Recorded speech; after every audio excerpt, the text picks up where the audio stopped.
ഈ സ്വാഭാവിക ഗോവിന്ദ മാഷിന്റെ യാത്രയിൽ പങ്കെടുക്കാതിരിക്കുക, അതിന് പിന്നാലെ KTDC ചെയർമാൻ സ്ഥാനം രാജിവെക്കുക എന്നൊക്കെ പറയുമ്പോൾ നേരത്തെ കോൺഗ്രസ് നേതാക്കളെല്ലാം പറഞ്ഞ കാര്യങ്ങളിലേക്ക് തന്നെ എത്തുന്നു എന്നാണ് മനസ്സിലാക്കുക. അല്ല, നിങ്ങൾ പറഞ്ഞല്ലോ ഗോവിന്ദ മാഷ ജാഥയെ പങ്കെടുക്കുന്നില്ല, VD സതീശന്റെ ജാഥയെ പങ്കെടുക്കുന്നു പറഞ്ഞവരല്ലേ നിങ്ങൾ.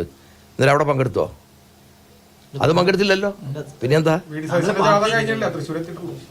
വന്നിട്ടില്ലേ?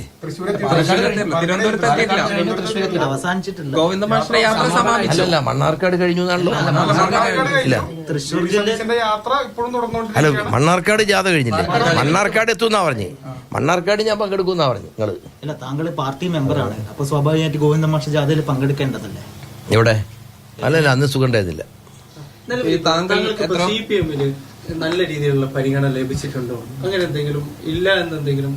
അതൊന്നും നിങ്ങളുമായിട്ട് ഞാൻ സംസാരിക്കേണ്ട കാര്യമല്ലല്ലോപ്പാ.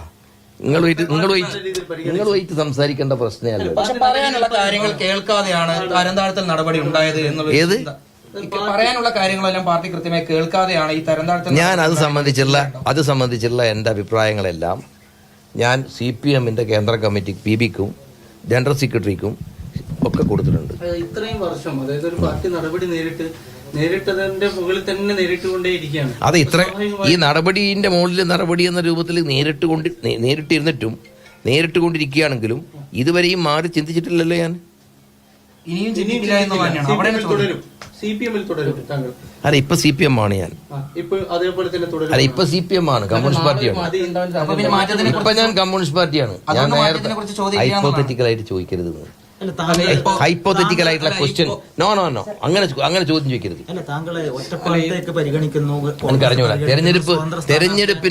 തെരഞ്ഞെടുപ്പ് സംബന്ധിച്ചോ സ്ഥാനാർത്ഥിത്വം സംബന്ധിച്ചോ ഉള്ള ഒരു ധാരണയും എനിക്ക് ഉണ്ടായിട്ടില്ല.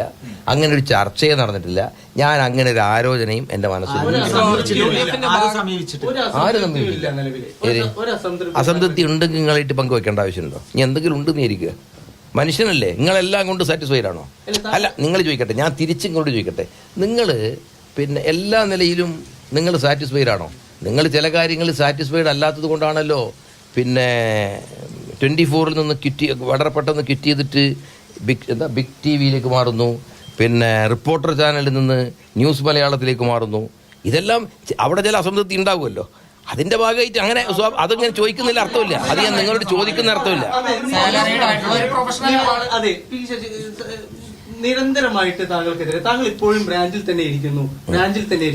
താങ്കൾക്ക് എനിക്കറിയില്ല ബ്രാഞ്ച് ഏത് ചോദ്യത്തിനും ആ രീതിയിലുള്ള മറുപടിയാണ്. ഇപ്പൊ ഈ പാർട്ടിയുടെ സംസ്ഥാന സെക്രട്ടറി ഉൾപ്പെടെ താങ്കൾ ഇപ്പോഴും ബ്രാഞ്ചിൽ ഇരിക്കുന്നത് താങ്കൾ തെറ്റ് ചെയ്തിട്ടല്ലേ എന്നാണ് ചോദിക്കുന്നത്. അത് അദ്ദേഹത്തിനോട് ചോദിക്കണം. അത് അയാളോട് പോയി ചോദിക്കണം. അത് എന്നോട് ചോദിക്കണ്ട. അതെന്താണെന്നുള്ളത് അയാളോട് ചോദിക്കണം. കഴിഞ്ഞ തവണ കണ്ടപ്പോൾ ഏത് ബ്രാഞ്ചാണെന്ന് അറിയില്ല എന്ന് പറഞ്ഞിരുന്നു. ഇപ്പോഴും അങ്ങനെ തന്നെയാണോ? പിന്നെന്താ, പ്രവർത്തിക്കുന്ന ബ്രാഞ്ച് അറിയില്ല? എനിക്കറിയില്ല. അറിയില്ല.